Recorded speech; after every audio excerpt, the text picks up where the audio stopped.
Every morning, most people wake up and let the world tell them how to feel. They check their phones, read the news, and immediately surrender their peace. But what if, instead, you could wake up like Marcus Aurelius, like Seneca, like Epictetus, with unshakable calm and clarity?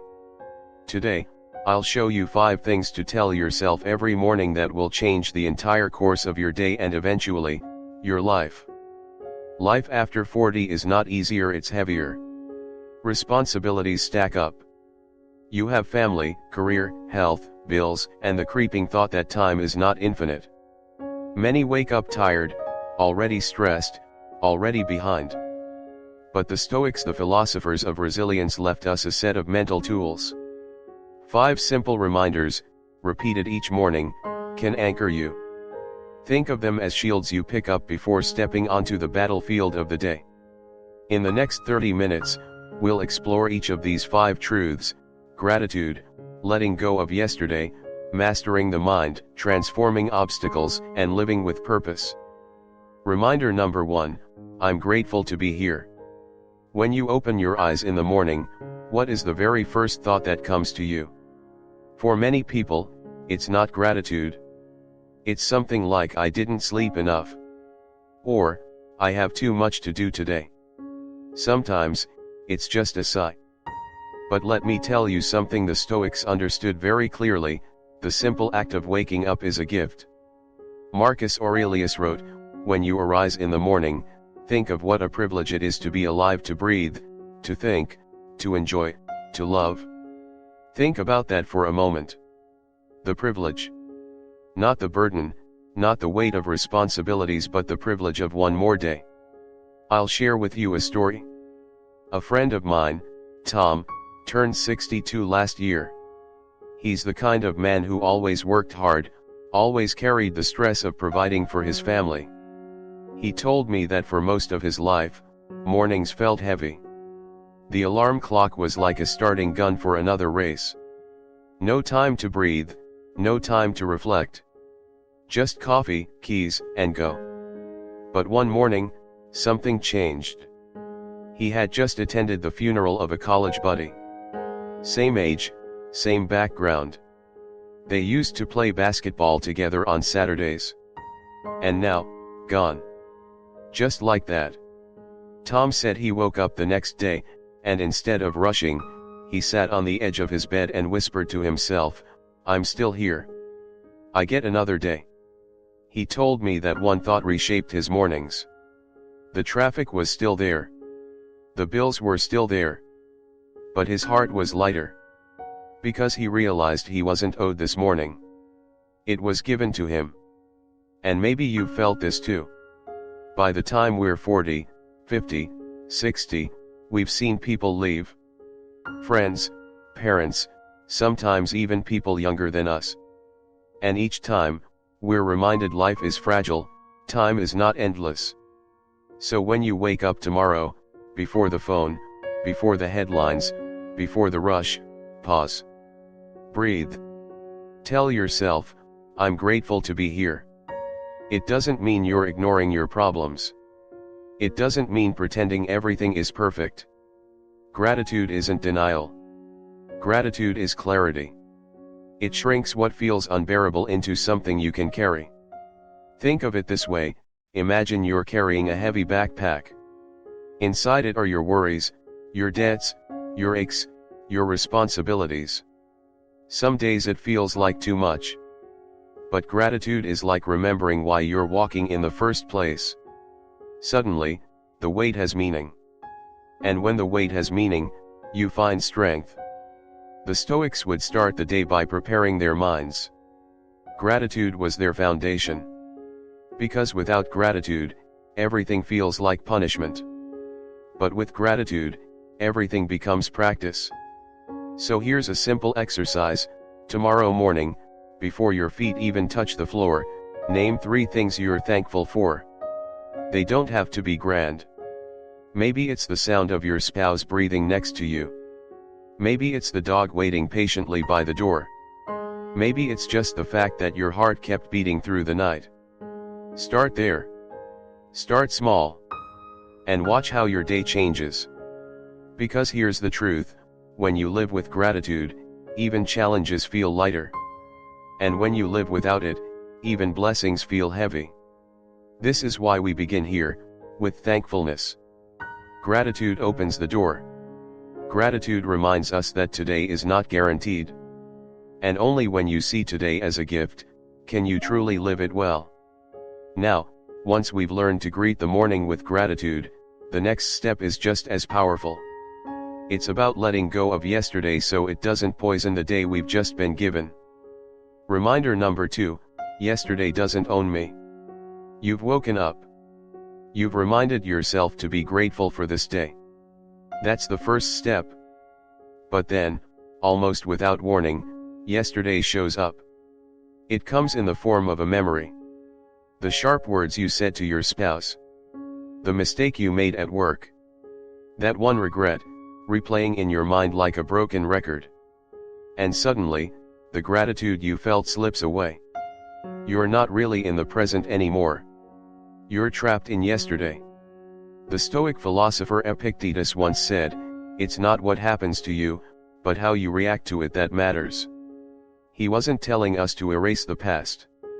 He was telling us that the past does not have the right to chain us, unless we give it that power. Let me share a story.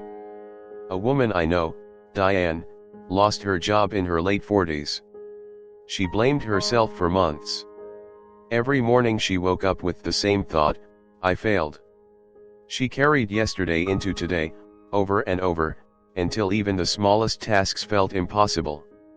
One afternoon, she sat with her father, a quiet man in his 70s. He listened to her pain, then said something simple, Diane, yesterday doesn't own you. You woke up today. That means today belongs to you. She told me those words felt like a door unlocking. Because nothing she did could rewrite the past. But she could choose what to do with today. Slowly, she began again, small steps, new applications, new opportunities.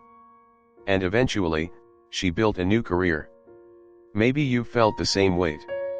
A regret that won't let go. A choice you wish you could rewrite. By midlife, all of us carry scars. But here's the truth, the scar is not the wound. It's the healing. The Stoics remind us, yesterday is outside our control. It's done. Fixed. Untouchable. But what you choose right now, that's living. So here's a practice, each morning, ask yourself, what from yesterday am I still carrying? Write it down on a piece of paper. Look at it. Then tell yourself, this does not own me anymore. And leave it there. Tear the paper. Throw it away. Because today deserves a fair chance. And if you drag yesterday into it, today never has a chance to bloom. Think of a garden. If you keep pouring yesterday's dirt and weeds onto today's soil, how can anything grow? But if you clear the ground each morning, even the smallest seed of hope can take root. This doesn't mean forgetting the past. It means learning from it, then letting it stay where it belongs, behind you. Lessons carried forward, pain left behind. So when you wake up tomorrow, say your first reminder, I'm grateful to be here. And then, gently but firmly, say your second, yesterday doesn't own me. Together, these two reminders are like opening the curtains in a dark room. Gratitude lets the light in. And freedom from yesterday lets you see clearly. And once you see clearly, you're ready for the next truth, to take control of the only thing that has ever truly been yours, your mind. Reminder number 3, I control my mind. So, you've started your morning with gratitude. You've laid yesterday down where it belongs. Now comes the hardest part and also the most freeing, reminding yourself, I control my mind. Marcus Aurelius, the Roman emperor who carried the weight of an empire, wrote these words, you have power over your mind, not outside events. Realize this, and you will find strength. Think about that for a moment. You cannot control what others say. You cannot control traffic. You cannot control whether the stock market rises or falls. You cannot control aging, or illness, or the choices of your grown children. But you can control the one thing that gives shape to all of it: your own mind. Let me tell you a story. Years ago, I knew a man named Robert. He was in his early 50s, a good provider, a steady worker. One morning, his company announced layoffs. He was spared, but his closest friend in the office was not. That day, Robert was furious. He raged against the company, the system, the unfairness of it all. He carried that anger home, snapping at his wife, losing patience with his teenage kids. But what struck me most was something his friend, the one who lost his job, said to him. "Robert, I lost my job today. But you lost your peace. Which of us lost more?" Those words stopped him cold. Because in that moment, he realized, events themselves don't destroy us. It's how we interpret them. It's the story we tell ourselves.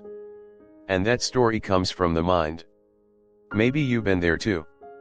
The argument at dinner that you replay over and over. The bad news on the TV that ruins your whole day. The sharp comment from a stranger that echoes louder than a lifetime of kind words. Here's the truth the Stoics understood: the world will always throw storms at you. But your mind decides whether you sink or sail. So how do we practice this? Each morning, take just 2 minutes. Sit quietly. Breathe slowly. As thoughts rush in, I need to do this, what if that happens? Don't fight them, don't chase them. Just watch them. And remind yourself, these are thoughts. I can choose which ones I follow. It sounds simple. But simple doesn't mean easy. The discipline of mastering the mind is a lifetime's work. Still, each morning is a new chance to begin. Think of your mind like the lens of a camera. If the lens is dirty, everything looks dark, distorted, hopeless. But if you clean the lens, if you choose clarity, calm, and reason, then even a difficult day looks manageable. And let's be honest, by the time we reach our 40s, 50s, 60s, we've learned that life won't stop bringing challenges. But we've also learned that panic, anger, and worry have never solved a single problem. The only thing they've done is make us weaker. The Stoics weren't cold men. They felt deeply. But they refused to be slaves to feelings. They practiced mastery, not because they wanted control over the world, but because they wanted freedom within themselves. So when you wake up tomorrow, after gratitude, after laying yesterday down, say to yourself, I control my mind. My peace does not depend on headlines, markets, or moods of others. My peace depends on me. And when you can stand in that truth, something shifts. The noise of the world grows quieter.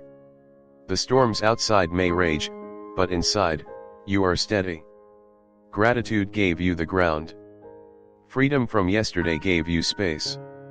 Mastery of your mind gives you strength. And with that strength, you are ready for the next reminder, that every obstacle you face today is not your enemy, it's your training ground. Reminder number 4, obstacles are my training ground. By now, you've grounded yourself in gratitude. You've released yesterday. You've claimed control over your mind. And yet, the day will still bring challenges. There will be delays, disappointments, maybe even real heartbreak. Here's where most people stumble. They see obstacles as enemies. They think, why me? Why now? Why can't life be easier? But the Stoics taught something radically different: the obstacle is not the enemy, it is the way. Marcus Aurelius wrote, the impediment to action advances action. What stands in the way becomes the way. Let me share a story. When I was younger, I knew a man named George. He owned a small hardware store in his town for nearly 30 years. It was his pride, his livelihood, his legacy. But when the big box chains came in, business collapsed. Customers he had known for decades drifted away. At 55, George lost almost everything he had built. For a time, he was bitter. Angry at the world, at the unfairness of it all. But slowly, he began to shift his thinking. Instead of asking, "Why did this happen to me?" he asked, "What can I learn from this?" He started small repairing tools for neighbors, teaching younger men in the community how to build and fix things. Eventually, he turned that into a second career, teaching high school shop class. Years later, when I asked if he regretted losing his store, he smiled and said, "That loss trained me. It forced me to discover something deeper. The store gave me a living. But teaching gave me a purpose." Maybe you faced something like that yourself. A layoff. A divorce. A health scare. At first, it feels like life is stealing from you. But in time, you may discover it was preparing you, carving away what was shallow, and sharpening what was strong. The Stoics believed obstacles are not interruptions to life. They are life. They are the practice field where we test what we say we believe. Patience cannot grow without frustration. Courage cannot grow without fear. Resilience cannot grow without hardship. So tomorrow, when something blocks your way, the car won't start, the client cancels, the diagnosis comes back, pause. Don't rush to anger or despair. Instead, whisper to yourself, "This is my training ground." It changes everything. The obstacle doesn't shrink. The mountain is still tall. But suddenly, you are no longer the victim standing at the bottom. You are the climber, taking the first step upward. Think of it like the gym. No one builds strength without resistance. The weight that strains your muscles is the very thing that makes you stronger. Life works the same way. The weights just look different. And here's the quiet gift of seeing obstacles as training: you stop wasting energy fighting reality. Instead of saying, "I wish it were different," you say, "This is my teacher." And when you do that, even pain gains purpose. So let this be your fourth reminder each morning: whatever comes today, it comes to train me. Not to destroy me, but to shape me. Because gratitude gives you perspective. Letting go of yesterday frees your hands. Mastery of your mind gives you peace. And obstacles, they give you strength. And once you begin to see challenges this way, you're ready for the final reminder, the one that ties them all together, that life is not about pressure, but about purpose. Reminder number 5, today, I live with purpose, not pressure. You've woken with gratitude. You've left yesterday behind. You've claimed control over your mind. You've seen obstacles as your training ground. Now comes the final reminder, the one that ties them all together: today, I live with purpose, not pressure.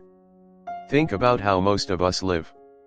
We wake up, and almost instantly, the pressure begins: the emails, the bills, the deadlines, the demands.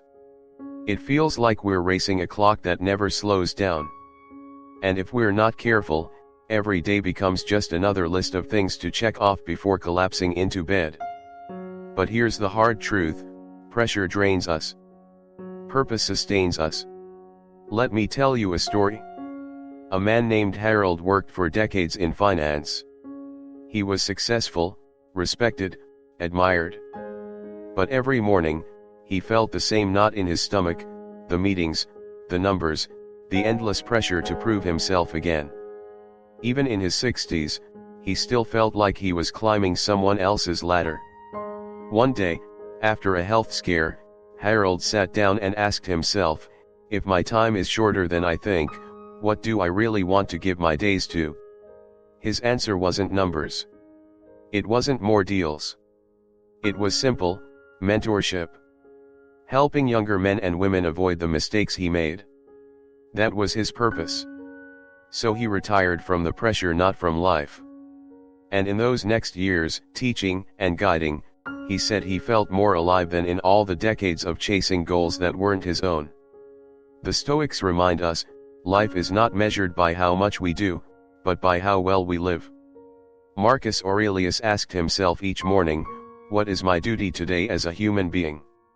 Not as an emperor, not as a man of power, but as a human being. Purpose doesn't always mean something grand. It doesn't require applause or headlines. Sometimes, purpose is simply being present with your family at dinner. Sometimes it's listening instead of rushing. Sometimes it's showing kindness when it would be easier to stay cold. So here's the practice: each morning, before the pressure starts, pause and ask, what is my purpose today? Not for the rest of your life. Just today. Maybe it's to encourage someone. Maybe it's to finish something that matters. Maybe it's simply to walk through the day with patience and gratitude. When you live this way, pressure loses its grip. The weight of too much to do becomes lighter, because you've chosen one clear direction. You're no longer running aimlessly. You're walking with intention. And here's the gift: when you live with purpose, even ordinary days feel meaningful. The chores, the errands, the small conversations, they all become threads in something larger. So let this be your fifth reminder: today, I live with purpose, not pressure. Gratitude gave you perspective. Letting go of yesterday gave you freedom. Mastery of the mind gave you peace. Obstacles gave you strength. And purpose gives you direction. With these 5 reminders, each morning becomes more than just the start of another day. It becomes a choice. A choice to live as the Stoics lived, steady, clear, and free. And maybe, just maybe, when your head touches the pillow at night, you'll find yourself whispering, today, I lived. Not perfectly, not without flaws. But with gratitude, with freedom, with strength, and with purpose. And that is enough. So here we are. 5 reminders to carry into your mornings. I'm grateful to be here. Yesterday doesn't own me. I control my mind. Obstacles are my training ground. Today, I live with purpose, not pressure. 5 simple truths. But lived each day, they can change the way you walk through this world. And maybe that's all. Philosophy really is not big words in old books, but small practices that shape an ordinary life into something meaningful. If these reminders spoke to you, let them stay with you tomorrow morning. And if you'd like to keep walking this journey of Stoic wisdom with me, I invite you to join this community. Subscribe, follow along, and together we'll keep learning slowly, honestly, one day at a time. Because none of us are promised tomorrow. But today, we still have a choice: to live with gratitude, with freedom, with strength, with purpose. And that, my friend, is enough.